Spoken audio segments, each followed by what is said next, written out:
would say to anyone who's anxious and stressed, what's that telling you? There's information in the feeling, okay? So the feeling has information in it. So the information there is telling you that in some way or another, you're thinking about something in the wrong way. These thoughts are not doing you any good. They're not helpful. So for example, as I said about maybe a deadline, you might be thinking, oh my goodness, this is terrible. I have a deadline. I'm really stressed about meeting it.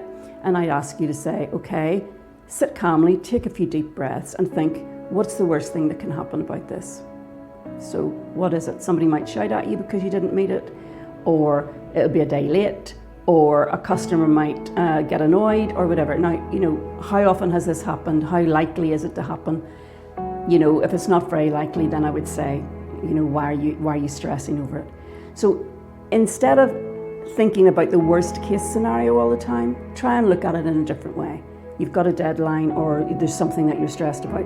Try thinking, okay, it's not stressful, it's an opportunity for me to show how I can work, or it's an opportunity for me to meet something quickly, or whatever. There's a different way of thinking about it.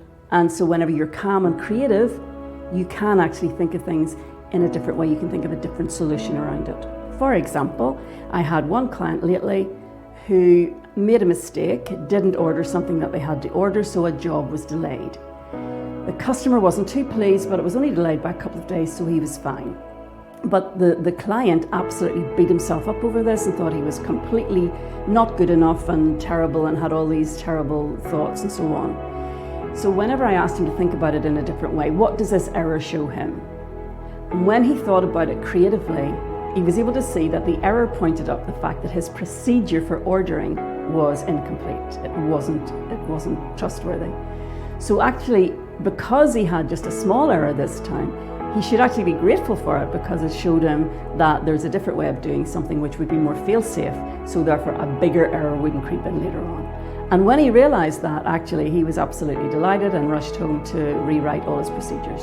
So whenever you're calm, you can think creatively around a problem and find a solution.